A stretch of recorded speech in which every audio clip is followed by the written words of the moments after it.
নমস্কাৰ, মই প্ৰণীতা চুতীয়া। প্ৰতিগৰাকী শিক্ষাৰ্থীৰ বাবে এটা বিশেষ অনুষ্ঠান আমি আজি লৈ আহিছোঁ। এই কম্পিটিশ্যনৰ সময়ছোৱাত আপুনি কেনেধৰণে পঢ়িব লাগে, বোৰ্ড এক্সামৰ সমান্তৰালকৈ কম্পিটিটিভ এক্সামৰ বাবে আপুনি নিজকে কেনেধৰণে প্ৰিপেয়াৰ কৰিব লাগে, আৰু এইখিনিতেই ইণ্টিগ্ৰেটেড ছিষ্টেমৰ কথা আহি পৰিছে। ইণ্টিগ্ৰেটেড ছিষ্টেম আচলতে কি, ইণ্টিগ্ৰেটেড ছিষ্টেম কিয় প্ৰয়োজন হৈছে, এই মুহূৰ্তত আমি প্ৰতিগৰাকী শিক্ষাৰ্থীৰ বাবে এই অনুষ্ঠানত আলোচনা কৰিম যে কেনেকৈ আপুনি পঢ়িব, কেনেকৈ নিজক সাজু কৰিব। আজি আমাৰ সৈতে উপস্থিত আছে PNC এডুকেশ্যনৰ একাডেমিক ডিৰেক্টৰ ডক্টৰ গান্ধী দায়ক। স্বাগতম জনাইছোঁ আপোনাক। সমান্তৰালকৈ PNC এডুকেশ্যনৰ যিগৰাকী বিজনেছ হেড তেওঁ আছে আমাৰ সৈতে সৰস্বতী ডেকা। ডাঙৰীয়া, আপোনাক স্বাগতম জনাইছোঁ এই অনুষ্ঠানৰ মাজলৈ। আৰু আৰম্ভণিতে আমি সৰস্বতী ডেকাৰ পৰা জানিব বিচাৰিম যে আচলতে এই PNC ইণ্টিগ্ৰেটেড ছিষ্টেমে কেনেধৰণে কাম কৰি আছে, আচলতে ইণ্টিগ্ৰেটেড ছিষ্টেমটো কি আৰু ইণ্টিগ্ৰেটেড ছিষ্টেমটো কিয় প্ৰয়োজন হৈছে, আৰু নৰ্মেল এডুকেশ্যনতকৈ ইণ্টিগ্ৰেটেড ছিষ্টেমটো কিমান ডিফাৰেণ্ট? হয়, আচলতে প্ৰথমে PNC এডুকেশ্যন গ্ৰুপৰ পৰা ধন্যবাদ জনাইছোঁ আমাক মাতি অনাৰ কাৰণে। খুব ভাল কুৱেশ্যন যে PNC ইণ্টিগ্ৰেটেড এডুকেশ্যনটো নহয়, আগতে আমি ইণ্টিগ্ৰেটেড এডুকেশ্যনটো কি হয় সেইটো বুজিব লাগিব। ইণ্টিগ্ৰেটেড এডুকেশ্যনটোৰ বিভিন্ন ধৰণৰ অৰ্থ থাকে,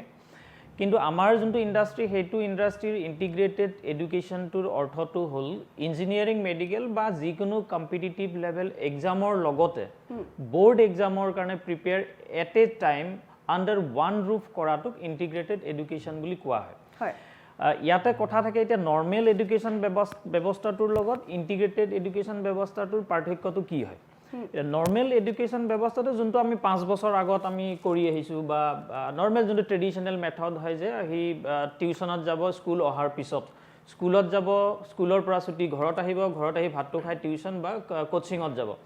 চ' এইটো এটা ট্ৰেডিশ্যনেল ব্যৱস্থা যোনটো আগতে আছিলে, নৰ্মেল ব্যৱস্থা বুলি কোৱা হয়। কিন্তু ইয়াত অসুবিধা কিছুমান থাকে, যেনে প্ৰথম অসুবিধা হ'ল কি, এজন ছাত্ৰ বা ছাত্ৰীয়ে ৰাতিপুৱা স্কুলত মানে ৰেডি হোৱাৰ পৰা সেই 6টা বজাৰ পৰা আকৌ টিউশ্যন বা কোচিঙৰ পৰা ঘূৰি অহলে 9টা বজালে এই গোটেই টাইমখিনি পঢ়িব লাগিব। ছেল্ফ ষ্টাডি কৰাৰ কোনো সময় নাপায়, মেণ্টেল ৰেষ্ট কোনো মানে সময় নাপায়, টোপনি যাব নোৱাৰে। গতিকে এটা ষ্ট্ৰেছ, এটা বহুত ধৰণৰ ষ্ট্ৰেছ এটা অনুভৱ কৰিব। আৰু আপুনি বা আমি আগৰ পৰাই জানো এটা কথা কি, নিজে নপঢ়াকৈ, ছেল্ফ ষ্টাডি নকৰাকৈ যিমান ভাল শিক্ষকৰ অভাৰলোড হৈ যায়। গতিকে এই ব্যৱস্থাটোৰ লগত ইণ্টিগ্ৰেটেড ব্যৱস্থাটোৰ পাৰ্থক্য হ'ল কি, ইণ্টিগ্ৰেটেড ব্যৱস্থাটোত যে স্কুল টাইম যোনটো থাকে সেই টাইমটোৰ ভিতৰত 3টা বজাৰ ভিতৰত স্পৰ্টছৰ পৰা আদি কৰি গোটেইখিনি এডুকেশ্যন কাৰিকুলাম, বৰ্ড, কোচিং এই গোটেইখিনি সাঙুৰি লোৱা হয়। ছেকেণ্ড, এটা নৰ্মেল ব্যৱস্থাৰ লগত প্ৰব্লেম কি থাকে যে প্ৰথমতে যেতিয়া বাচ্চা এটা স্কুলত যাব, স্কুলত এক্সাম্পল ফিজিক্স ছাবজেক্টটো ধৰিলোঁ, এজন বেলেগ ফেকাল্টিয়ে পঢ়াব। আকৌ যেতিয়া কোচিঙত যাব বা টিউশ্যনত যাব, তাতে অন্য এজন ফেকাল্টি বেলেগ ধৰণে পঢ়াব, অলপ ষ্টাইলটো ডিফাৰেঞ্চ থাকে। এইখিনি বস্তু কোপ আপ কৰোঁতে বহু সময় গুচি যায়, পাজল লাগি যায় ষ্টুডেণ্টজনৰ যে একচুৱেলি মই কোনটো পঢ়িম, কেনেধৰণে পঢ়িম। আৰু তেতিয়া কি হয়, বাচ্চাজনে বৰ্ডৰ এক্সামতো বেলেঞ্চ কৰিব নোৱাৰে বা কম্পিটিটিভ এক্সামতো বেলেঞ্চ কৰিব নোৱাৰে। এইখিনি পাৰ্থক্য বেছিকেলি থাকে ইণ্টিগ্ৰেটেড আৰু নৰ্মেল এডুকেশ্যন ব্যৱস্থা। বেলেঞ্চটো আচলতে কেনেধৰণে কৰে বৰ্ড এক্সামৰ বাবে বা কম্পিটিটিভ এক্সামৰ বাবে, সেই বেলেঞ্চৰ কথাটো আমি সুধিম। এতিয়া আমি ডক্টৰ গান্ধী নায়কৰ ওচৰলৈ আহিছোঁ যে what is the motto of integrated system and how you deal with it. देखिए, सबसे इम्पोर्टेंट यहाँ पे क्या है कि टाइम इज़ वेरी प्रीशियस, क्योंकि इंटीग्रेटेड सिस्टम का मेन मोटो यही होता है कि बच्चे के हाथ में पढ़ने के लिए, अपने लिए और फैमिली के लिए टाइम देना बहुत ज़रूरत है। अभी नॉर्मल सिस्टम में क्या होता है, सुबह स्कूल में गया, फिर शाम पे ट्यूशन पे गया, फिर बच्चा वापस आया, पढ़ाते तो सब लोग पढ़ाते हैं। जब तक सब लोग पढ़ाते हैं, बच्चे जब तक नहीं खुद से अगर प्रैक्टिस नहीं करता है, उसका कोई वैल्यू ही नहीं है। तो वैसे इंटीग्रेटेड सिस्टम में क्या होता है, सुबह बच्चे 8 बजे आता है और आफ्टरनून 2:30 तक हमारा स्कूल टाइमिंग फिनिश हो जाता है।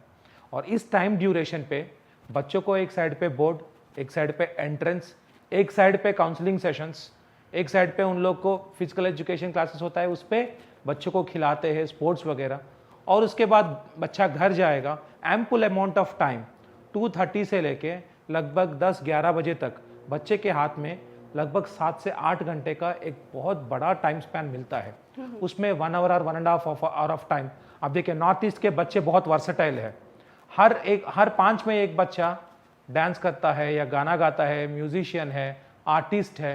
तो बहुत टैलेंट है। अब ये नहीं चाहता है कि बच्चा अगर क्लास 11-12 पढ़ना है तो सब कुछ छोड़ के पढ़ना है, नहीं। इंटीग्रेटेड सिस्टम में ये सुविधा मिलता है आपको कि आपको 3 बजे से लेके 11 बजे तक 8 घंटे का जो टाइम है, उसमें 1-1.5 आवर टाइम अपने हॉबीज़ के लिए, आधा घंटा या 45 मिनट्स ऑफ टाइम अपने पेरेंट्स के साथ बैठ के आज क्या हुआ है स्कूल में, क्या पढ़ाया है, तुमने क्या सीखा है, इसके बारे में आप पूछ सकते हो। और इससे क्या होता है, बच्चा स्ट्रेस से बहुत दूर रहेगा। जब बच्चा स्ट्रेस से दूर रहेगा, वो अपना सीखने का जो आदत है उसको एक्टिव रखेगा और लर्निंग जो है बहुत एक्टिव होता है। ये बहुत इफेक्टिव लर्निंग है। एंड इससे भी ज़्यादा ऊपर सबसे इंपॉर्टेंट मोटो ये है हमारा कि नॉर्थ ईस्ट के बच्चे बहुत इंटेलिजेंस है, बहुत ही ज़्यादा इंटेलिजेंस है। तो इस इंटेलिजेंस को अगर हम लोग एक प्रॉपर सिस्टमैटिक वे में पहले से अगर होल्ड किए हैं तो ऑल इंडिया में टॉप 10, टॉप 100, टॉप 1000 रैंक्स में अपने बच्चे एम्स दिल्ली में यानी तो IIT बॉम्बे में एम्स दिल्ली या IIT बॉम्बे में अपने बच्चे क्यों नहीं पढ़ना है। तो ये हमारा मेन मोटो और सपना है। तो इसी के लिए हम लोग ईयर बाय ईयर मेहनत करते जाते हैं।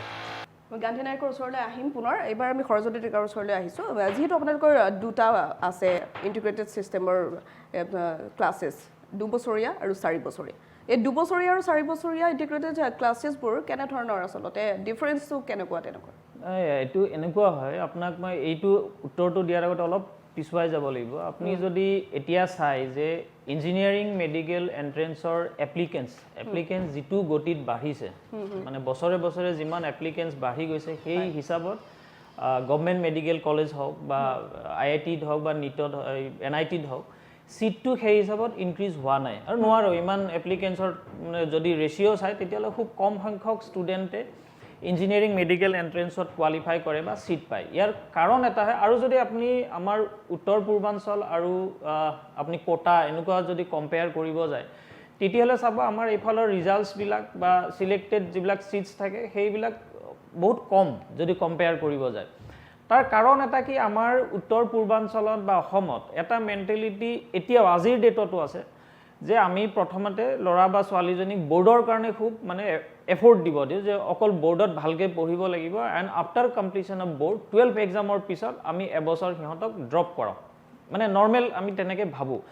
আৰু এইটো যদি কম্পেয়াৰ কৰি চাই যে বাহিৰত যিবিলাক ল'ৰা ছোৱালীয়ে NEET এপিয়াৰ কৰিছে, অলিম্পিয়াডছ এপিয়াৰ কৰিছে বা JEE এপিয়াৰ কৰিছে, তেওঁলোকে 6, 7, 8, 9, 10, 11, 12 5 years 6 years প্ৰিপেৰেশ্যন কৰি এক্সামত এপিয়াৰ কৰিছে। এতিয়া সেইখিনি ষ্টুডেণ্টৰ লগত আমাৰ সেই 1 বছৰ কোচিং কৰা, 1 বছৰ প্ৰিপেয়াৰ কৰা ষ্টুডেণ্টে যেতিয়া কম্পিটিশ্যনত যায়, তেতিয়া মানে এইটো একদম হেৰি কথা কি সিহঁতে সেই কম্পিটিশ্যনটো দিব নোৱাৰে বা খুব কম কোৱালিফাই কৰে। গতিকে এই ব্যৱস্থাটোক দূৰ কৰাৰ কাৰণে ইণ্টিগ্ৰেটেড ব্যৱস্থাটো অনা হ'ল। আমি প্ৰথম চেষ্টা চলালোঁ যে আমি 2 বছৰীয়া ইণ্টিগ্ৰেটেড কৰোঁ, এটলিষ্ট ঠিক আছে 11-12টো এটলিষ্ট কম্বাইন কৰক, বৰ্ড কোচিং মানে একেলগে কৰক, তেতিয়াও কিবা এটা বেটাৰ হ'ব। চ' এইটো কৰা আমি ভাল ৰিজাল্ট পালোঁ। আমি এইটো বছৰে Shakil Hussain north east topper result আমি দিলোঁ ইণ্টিগ্ৰেটেড প্ৰগ্ৰামৰ পৰা।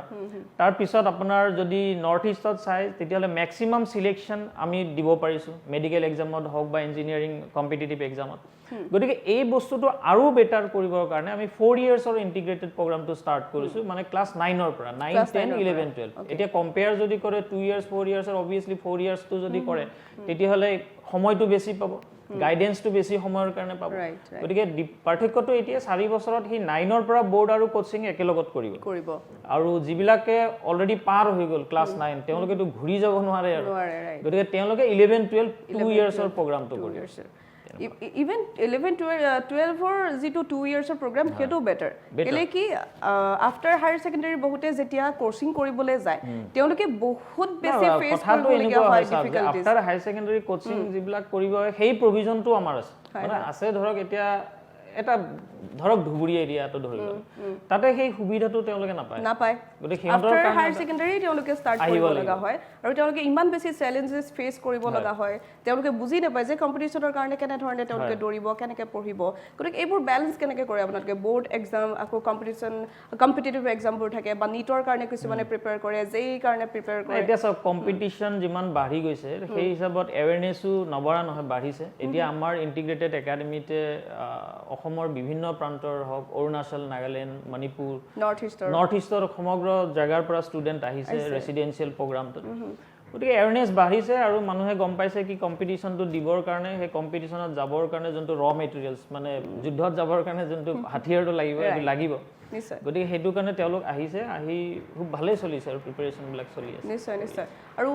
যেহেতু ওভাৰলোড হলে স্ট্ৰেছ হলে ছাত্ৰ ছাত্ৰীয়ে ইণ্টিগ্ৰেটেড একাডেমি ষ্ট্ৰেছ নহয় নিশ্চয় নিশ্চয় কাৰণ ইণ্টিগ্ৰেটেড চিষ্টেমটোৱে বেলেঞ্চত পঢ়িবলৈ শিকায় ৰাইট আৰু পিছবেলা সময়খিনি পাই যায় খেলা ধূলা হয় গতিকে ফিজিকেল ফিটনেছ থাকে নিশ্চয় এক্সট্ৰা কাৰিকুলাৰ এক্টিভিটিজ বা হবিজবোৰ থকাটো খুবেই জৰুৰী আহিম আপোনাৰ ওচৰলৈ পুনৰ আমি গান্ধী নায়কৰ ওচৰলৈ আহিছোঁ যিহেতু ওভাৰলোড হয় ষ্টুডেণ্টছৰ ষ্ট্ৰেছ আহে তো in what way you give the students environment of stress free environment how you balance with it देखिए सबसे इम्पोर्टेंट है जब स्टूडेंट आता है पहले स्टूडेंट को समझना है स्टूडेंट का एबिलिटीज़ उसका ग्रास्पिंग पावर वो कितना कैप्चर कर पाता है उसका एबिलिटीज़ क्या है मैथ या फिजिक्स या केमिस्ट्री या नहीं तो बायोलॉजी पे उसका अंडरस्टैंडिंग कैपेसिटी कैसे है किस तरीके से वो सोच रहा है जब तक हम लोग इस चीज़ों पे समझ में नहीं आता है बच्चों का तब तक क्या होगा कि स्टूडेंट और टीचर रिलेशन या तो एक इंस्टीट्यूट और स्टूडेंट का रिलेशन जो होता है वो बहुत पार्शियल होता है बहुत पार्शियल हो जाता है तो जब इस सिस्टम को अगर स्ट्रांग बनाया बच्चों को समझा अगर if I know the disease I can give a drug right जब तक मैं डिसीज ही नहीं समझा कोई भी मेडिसिन देता रहता हूँ तो ऑटोमेटिकली क्या होता है वो एडवर्स इफेक्ट्स देता है इन द सेम वे बच्चों को समझिए बच्चों का स्ट्रेंथ समझे वीकनेस समझे वीक एरियाज पे काम करिए और सबसे इंपॉर्टेंट है बच्चा जब आता है अगर नीट क्रैक करना है या जेई क्रैक करना है कोई भी बच्चा अगर यूपीएससी के लिए तैयारी करे एनीबॉडी इन जनरल क्या होता है ये बहुत लॉन्ग टर्म गोल है इस लॉन्ग टर्म गोल के लिए आपके पास 2 साल या 4 साल का जब इंटीग्रेटेड प्रोग्राम में जब आप बैठ रहे हो तो आप बच्चों को समझाना चाहिए कि शॉर्ट स्टेप्स क्या होता है अगर मुझे नीचे से एक पहाड़ चढ़ना है अगर स्टेप्स है उस पर मुझे हर स्टेप बहुत इंपॉर्टेंट है सो हर स्टेप मेरा टारगेट है अगर मैं कितना एनर्जी कंज्यूम कर रहा हूँ कैसे उसको बैलेंस करके ऊपर तक मैं पहुंच पा रहा हूँ ये सबसे इंपॉर्टेंट है first step is very important very very important her step को एक छोटा सा टारगेट बना के मतलब जैसे हर हफ्ता बच्चों को शॉर्ट टारगेट देना है इस हफ्ते इतना पढ़ो इतना घंटे पढ़ो ये प्लान में फॉलो करो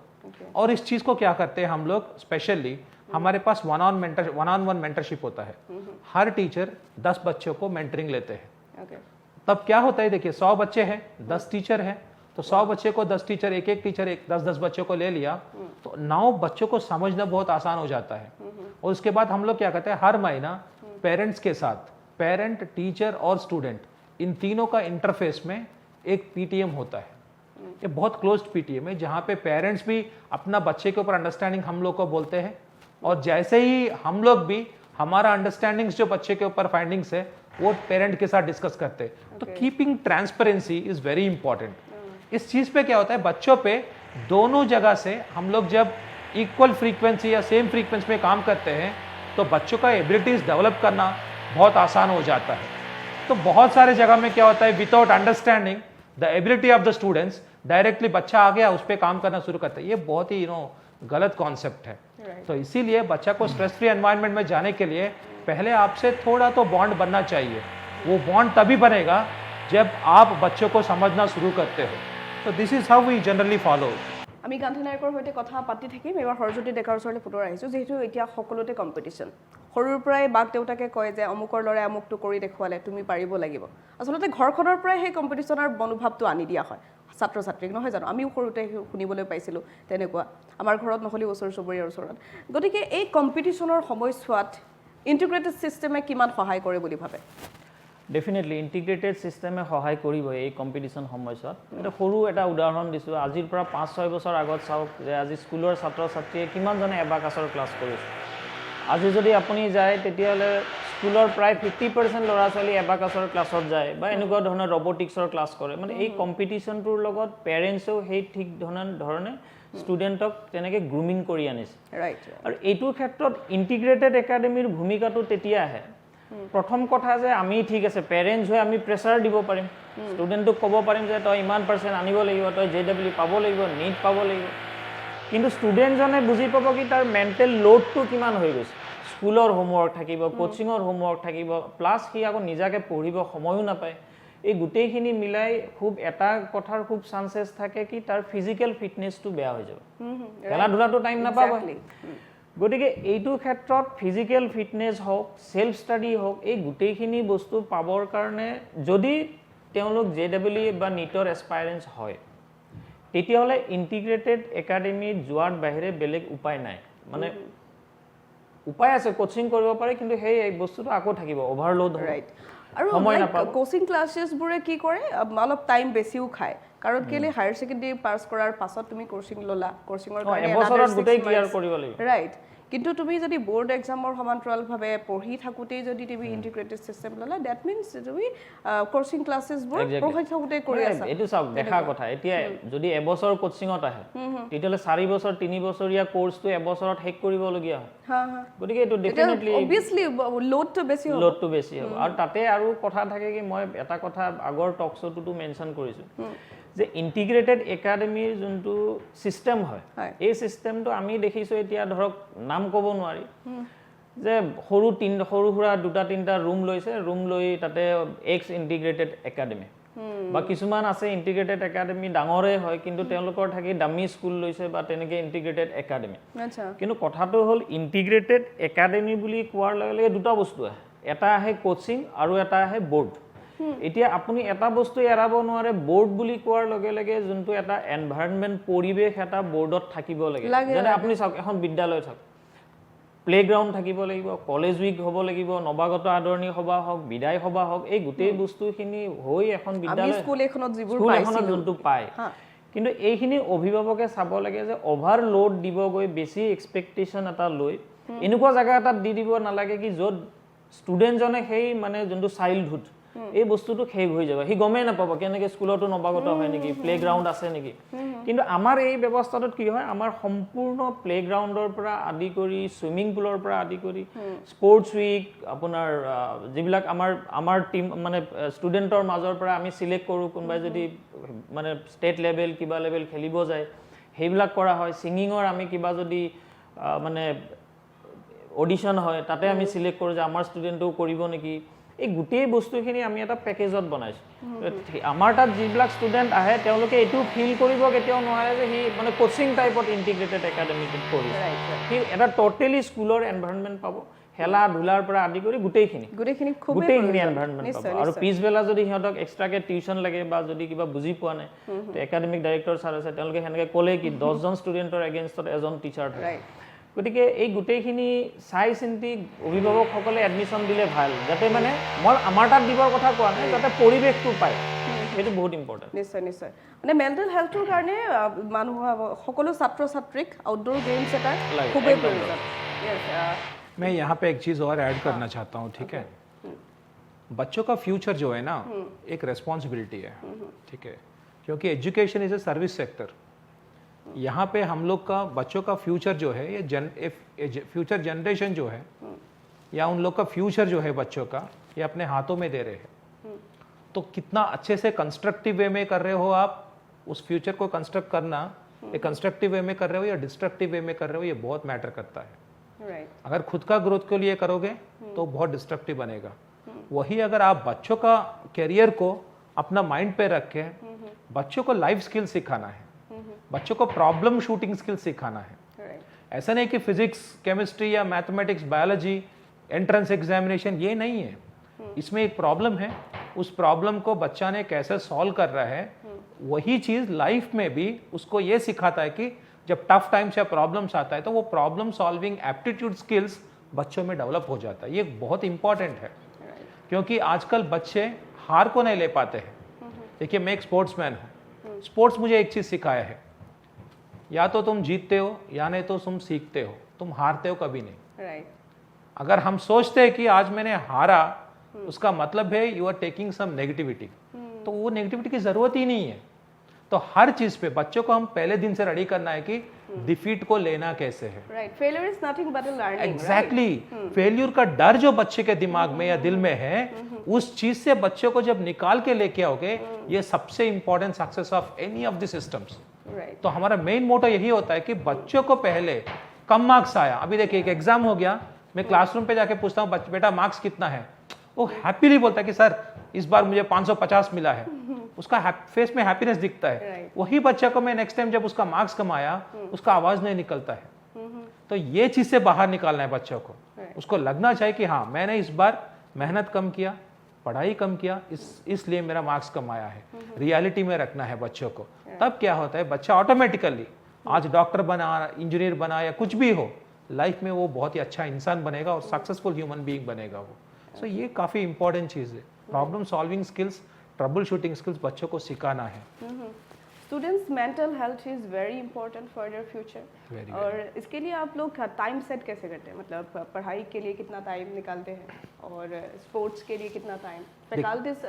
उस हिसाब से कैसे सेट करते हैं आप? देखिए मैंने पहले भी बोला इसी इंटरव्यू में आपको, अभी भी मैं और एक बार भी बोल देता हूँ कि जब 3 बजे बच्चा 2:30 को स्कूल खत्म हो गया, 3-3:30 बजे तक घर पहुँच जाएगा बच्चा। 3:30 बजे के बाद आधा घंटा या 1 आवर वो थोड़ा खा के सो जाएगा। फिर वो उठने के बाद एक 1 आवर फिजिकल फिटनेस या कुछ, तो 6 बजे से लेके 11 बजे तक 5 घंटे के टाइम या 6 घंटे के टाइम बच्चे के हाथ में आराम से पढ़ने के लिए टाइम मिलता है। और साथ साथ हम लोग ये भी काम करते हैं कि 2:30 के बाद कभी कभी 4 बजे तक बच्चों को जिन बच्चों को जिन सब्जेक्ट्स में थोड़ा दिक्कत होता है उन बच्चों को बिठा के हमारा टीचर्स डाउट काउंटर्स ओपन करके रखते हैं। उसमें एवरेज बच्चे, बिलो एवरेज बच्चों को उन लोग के ऊपर पर्सनली काम करके, क्योंकि हम लोग का मॉड्यूल्स वगैरह जो होता है उस मॉड्यूल पे क्वेश्चन को कैसे सॉल्व करना है, क्योंकि बहुत सारे बच्चे यहाँ पे क्लास में समझ में आता है, जब क्वेश्चन करने के टाइम पे उस लोग को समझ में नहीं आता है। तो उसको घर से अच्छा हमारा डाउट काउंटर सेंटर्स पे टीचर्स बच्चों के साथ बैठ के बच्चों के साथ क्वेश्चन सॉल्व करवाते हैं, उन लोग को समझाते कि इस तरीके से आने से इस तरीके सोचना है। तो ये काफ़ी इंपॉर्टेंट है, क्योंकि बच्चों का हाथ पकड़ के इस जर्नी में बच्चों को समझ में आना चाहिए कि हाँ मैं अकेला नहीं हूँ। जब उसको लगता है कि मेरे साथ एक इंस्टीट्यूशन, एक मैनेजमेंट, एक academic team, principles, centre manager, centre heads, मेरा पेरेंट्स और मेरा साथ का दोस्त लोग, ये सब इतना बड़ा एक ग्रुप है, जब ये सोचेगा तो बच्चे कभी हिम्मत नहीं हारते हैं। ये उन बच्चों को बहुत good way that you have doubt counter centre, जहाँ पे लोग डाउट क्लियर कर सकते हैं, थोड़ा सा बच्चों को समझ भी पाते हैं। আহিম আপোনাৰ ওচৰলৈ, পুনৰ আহিছোঁ হৰজ্যোতি টিকাৰৰ ওচৰলৈ। যিহেতু আপুনি অলপ আগত উল্লেখ কৰিলে যে ইণ্টিগ্ৰেটেড ছিষ্টেম এতিয়া বহুত আহি আছে, সৰু সুৰা পাবত গজা বুলিয়ে ক'ব পাৰি, আচলতে দেখাক দেখি যিহেতু আহে বহুত। গতিকে বেলেগ ইণ্টিগ্ৰেটেড ছিষ্টেমৰ লগত আপোনালোকৰ ইণ্টিগ্ৰেটেড ছিষ্টেমটো কেনেকুৱা ধৰণৰ ডিফাৰেণ্ট? মই তেতিয়াই কৈছোঁ, মানে মই সেইটোৱে কৈছোঁ যে ইণ্টিগ্ৰেটেড একাডেমীৰ অৰ্থটো হৈছে কি স্কুল আৰু কোচিং, মানে বোৰ্ড আৰু কোচিং। গতিকে কোচিঙৰ এনভাইৰনমেণ্টটো পাবই, সি এটা ৰুমত পঢ়িলেও কোচিঙৰ এনভাইৰনমেণ্টটো পাব, বা দুটা ৰুমত পঢ়িলেও পাব, কাৰণ কোচিংটো তেনেকুৱাই হয়। কিন্তু এইটো অকলে পঢ়িলেও পাব, কোচিং বস্তু টিউচন তেনেকুৱা হয়। কিন্তু এইটো চাব লাগিব যেতিয়া ইণ্টিগ্ৰেটেড হৈ গ'ল, বোৰ্ড আৰু কোচিং একলগ হৈ গ'ল, তেতিয়া সেই কোচিং কৰা এনভাইৰনমেণ্টটোৱে তাতে থাকিব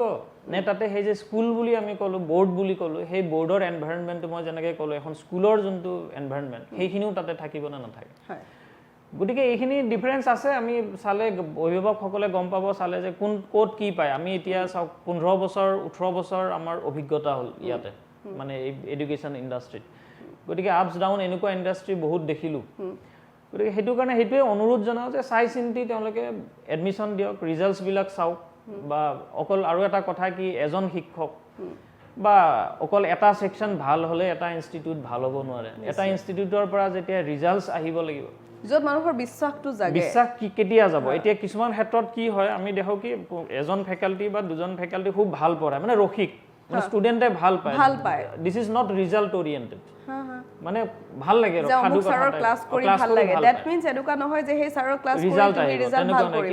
কিছুমান ষ্টুডেণ্ট তেনেকে মিছগাইড হয়। গতিকে এইটো চাব লাগিব। গতিকে এটা ছিষ্টেম যেতিয়া ৰিজাল্ট অৰিয়েণ্টেড, অভিয়াছলি চাওক আজি মোৰ আপোনাৰ যাৰে হওক ষ্টুডেণ্ট এজনক PNC ইণ্টিগ্ৰেটেড একাডেমীত এডমিশ্যন দিলে এটাই সপোন দেখিব কি মোৰ ল'ৰাটো কালি ডক্টৰ হৈ ওলাব বা মোৰ ছোৱালীজনী কালি ইঞ্জিনিয়াৰ হৈ ওলাব, সেইটো সপোন থাকিব। কিন্তু এই সপোনটো পূৰা হ'বৰ কাৰণে এজন শিক্ষক দুজন শিক্ষক ভাল হ'লে, একাডেমিক ভাল হ'লে নহ'ব। এই গোটেই বস্তুখিনিৰ একদম গ্ৰাছ ৰুটৰ পৰা একাডেমিক্স, মেনেজমেণ্ট, ছিষ্টেম, গোটেই টিমটো ভাল হ'ব লাগিব। আজি এনেকুৱা এটা চাব লাগিব যে কালি যদি কিবা এটা মেজৰ কিবা এটা হয়, ধৰি ল'লোঁ লকডাউন হৈ গ'ল, এই ছিষ্টেমটোৰ এই মেনেজমেণ্টটোৰ ইমানখিনি কেপেবিলিটি আছে নে নাই যে কালি কিবা এটা প্ৰব্লেম হ'লে তেওঁলোকে সেই প্ৰব্লেমটো লগে লগে চৰ্ট আউট কৰি আকৌ ৰানিং সেই এডুকেশ্যনটো দি থাকিব পাৰিব নে এনেকুৱা হ'ব কি কালি লকডাউন হৈ গ'ল তেওঁলোকো বন্ধ হৈ গ'ল। গতিকে এই গোটেই বস্তুখিনি চাই চিন্তি দিলে 2 বছৰ বা এই 4 বছৰ বহুত ডাঙৰ সময় নিশ্চয় গতিকে এইখিনি সময়ৰ পিছত আকৌ আৰু ঘূৰি আহিব নোৱাৰে আৰু খুব বেছিছে বেছি এবছৰ আকৌ ড্ৰপ দিব তাৰ পিছতো যদি নহয় তেতিয়া দিগদাৰ গতিকে সেই বস্তুখিনি চাই চিন্তি এডমিশ্যনৰ ডিচিশ্যনবিলাক ল'লে ভাল সেইটো কম অভিভাৱকসকলৰ কাৰণে সেইটো অনুৰোধ নিশ্চয় আৰু ইণ্টিগ্ৰেটেড চিষ্টেম লাহে লাহে মানুহে বুজা হৈছে বুজা হৈছে। আশা কৰিছোঁ জানা হৈছে, এৱাৰনেছ আৰু awareness বাঢ়িব আৰু গ্ৰাম্যাঞ্চলত অৱশ্যে অলপ এৱাৰনেছৰ আৰু প্ৰয়োজন